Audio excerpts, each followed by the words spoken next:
नमस्कार. आज अनंत चतुर्दशी आहे. बाप्पांना निरोप देण्याचा दिवस आहे. बाप्पा येताना आपण आनंद आणि उत्सुकता असते. बाप्पा घरी आणण्यासाठी सगळे एकत्र तयारी करतात. घरात स्वच्छता, सजावट, रांगोळ्या, दिवे यामुळे वातावरण आनंदी होतं.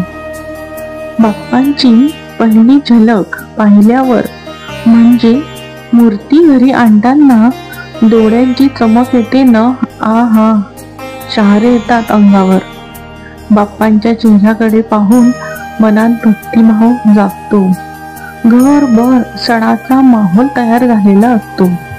ढोल, ताशा, जयघोष, गणपती बाप्पा मोरया चा नाद हृदयात वेगळंच समाधान निर्माण करतो.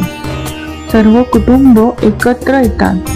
मोठे लहान, नातेवाईक, मित्र मैत्रिणी सर्वजण मिळून बाप्पांचं स्वागत करतात. एकत्र जेवतात.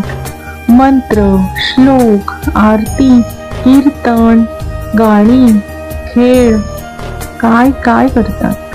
बाप्पा आले की सगळ्यांच्या मनात एक विचार असतो, बाप्पा आले ना तर मग आता आपली संकट दूर करतील आणि सुख समृद्धी देतील.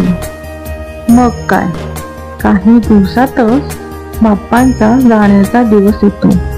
म्हणजेच अनंत चतुर्दशी येते आणि त्या दिवशी विसर्जनापूर्वी गणरायाला शेवटचा नैवेद्य दाखवण्याची सुंदर परंपरा असते.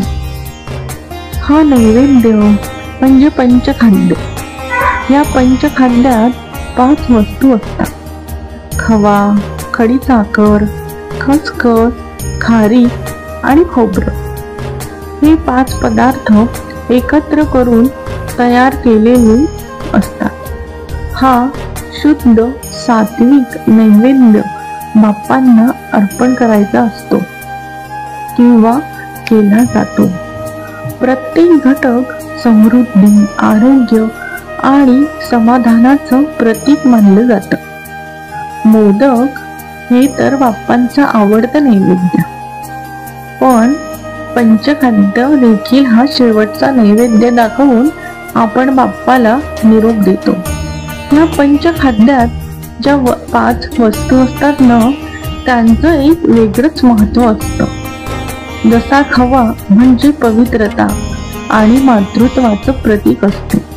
खडी साखर म्हणजे जीवनातील गोडवा आणि सौख्याचं प्रतीक असतं. खसखस म्हणजे शांतता आणि मनातला एकाग्रता देणारी असते. खारीक म्हणजे काय, ताकद, आरोग्य आणि दीर्घ आयुष्याचं प्रतीक आहे. खोबरं म्हणजे समृद्धी, शुद्धता आणि अखंडतेचं प्रतीक आहे. जेव्हा हे 5 पदार्थ एकत्र येतात तेव्हा त्यांना पंचखाद्य असे म्हणतात. त्या पंचखाद्यातून शुद्धता, गोडवा, शांतता, आरोग्य आणि समृद्धी या 5 आशीर्वादांचा संगम असतो. बाप्पांना मोदक तर आवडतात, पण पंचखाद्याने दिलेला प्रसादही फार आवडतो. म्हणून आपण त्यांना निरोप देताना हा प्रसाद द्यायचा असतो. या नैवेद्याने आपण बाप्पांना प्रार्थना करत असतो. हा शेवटचा नैवेद्य म्हणजे फक्त अन्न नाही, तर जीवनातील आनंद, आरोग्य आणि समृद्धी यांचा सुंदर संदेश आहे. हे सर्व आमच्या जीवनात नेहमीच असूच राहू दे. बाप्पांना जाताना आपण हे सांगत असतो. बाप्पांना जाताना आपण भावनिक होतो. हा क्षण विरहाचा, वेदनांचा असतो. जेव्हा विसर्जनाची वेळ येते तेव्हा डोळ्यात आपोआप पाणी येतं, कारण आपला लाडका बाप्पा आता घरी राहणार नाही. आता बरोबर कृतज्ञतेची ही भावना असते. बाप्पाला निरोप देताना आपण त्याचे आभार मानतो. काही दिवसातच आमचं घरी केलेली सेवा तुम्ही गोड मानली त्याबद्दल बाप्पांना आपण धन्यवाद करतो. आठवणीचा साठा आपल्याकडे असेल. बाप्पांचा आपल्याकडे आलेले हे पूजा, आरती, हसत, खेळणे सगळ्या आठवणी मनात दाटून येतील. पुढच्या वर्षी लवकर या बाप्पा आणि परत येतील या आशेने जयघोष होतो. विरह असूनही पुन्हा भेटण्याची उमेद आपल्याला दिलासा देते. बाप्पांना आपण प्रार्थना करतो की आपल्या मुलांना, कुटुंबाला, समाजाला, देशाला शांती, सुख, समृद्धी मिळो.